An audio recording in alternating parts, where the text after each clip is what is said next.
MPP గారు, మరి మేమందరం కూడా తెలుగుదేశం పార్టీలో జాయిన్ అయ్యి కలిసి ప్రయాణం చేయడానికి ఇక్కడికి వచ్చాం.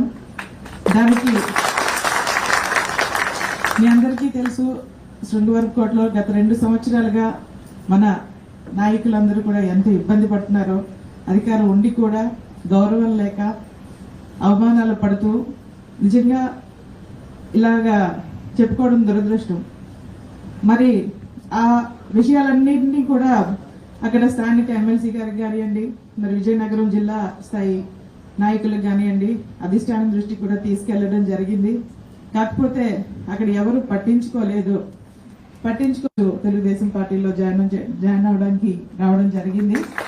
నిజంగా తెలుగుదేశం పార్టీలో కార్యకర్తలకి గౌరవం ఉంటుందని చెప్పి నమ్మి నిజంగా బాబు గారికి, మన లోకేష్ బాబు గారి ఆధ్వర్యంలో మేము అందరం కూడా పనిచేయడానికి ముందుకు వచ్చామని చెప్పి తెలియజేసుకుంటున్నాను. మరి అలాగే మీ అందరికీ తెలుసు మన ఎమ్మెల్యే గారి గురించి, అంటే న్యూస్లో చూస్తూ ఉన్నాం మేము కూడా ఈ మధ్యలో, కబ్జాల కడబండి అని కానివ్వండి, ఆయన చేసిన అక్రమాలు కానివ్వండి, ఆయన అభివృద్ధి మీద దృష్టి పెట్టకుండా నిజంగా వీటి మీద దృష్టి పెట్టారేమో అని ఆ న్యూస్ చూసాక మాకు అర్థమైంది. మరి అటువంటి ఎమ్మెల్యేలని ఓడించాలని తప్పకుండా మేము అందరం కూడా కృషి చేస్తాం. రేపు రాబోయే రోజుల్లో మన చంద్రబాబు నాయుడు గారికి ముఖ్యమంత్రి అవటానికి, మన తెలుగుదేశం విజయం సాధించడానికి పూర్తి స్థాయిలో మనస్ఫూర్తిగా మేము అందరం కూడా కష్టపడి పనిచేస్తామని చెప్పి తెలియజేస్తున్నాం. Thank you. జై తెలుగుదేశం. నమస్కారానికి ప్రతిరూపం ఈరోజు ఇక్కడ మేము చూసాం.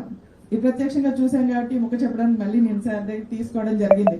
ఎందుకంటే ఒక పార్టీలో జాయిన్ అవుతున్నాం అంటే, మేము వచ్చినప్పుడు నిజంగా మాకు ఇక్కడ వెల్కమ్ చెప్పడానికి మా లలిత్ కుమార్ గారు కానివ్వండి, గొంప కృష్ణ గారు కానివ్వండి, భారీ స్థాయిలో ఇక్కడికి వచ్చి మాకు స్వాగతం చెప్పడం అనేది చాలా సంతోషంగా అనిపించింది. మరి మీ అందరికీ కూడా ధన్యవాదాలు తెలియజేసుకుంటూ సెలవు తీసుకుంటాను.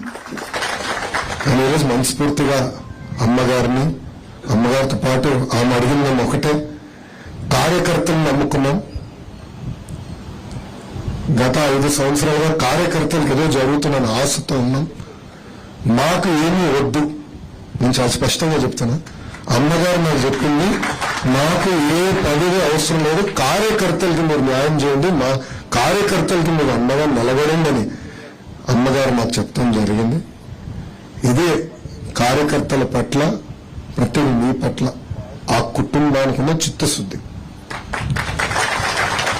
జనరల్ గా పార్టీ మారేటప్పుడు ఎవరిని వస్తే కొంతమంది, అందరూ అంతం కూడా కరెక్ట్గా, కొంతమంది ఏంటంటే మాకేం పదవి ఇస్తారు, మా భవిష్యత్తు ఏంటని అడుగుతారు.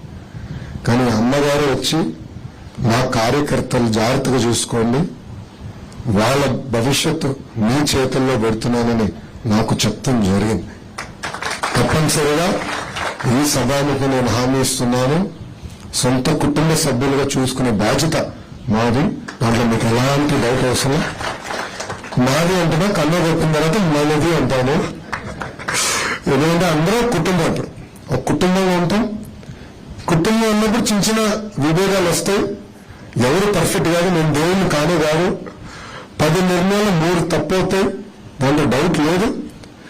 రాండి, కూర్చోండి, మాట్లాడుకుందాం, మన సమస్యలు మనం పరిష్కరించుకుందాం.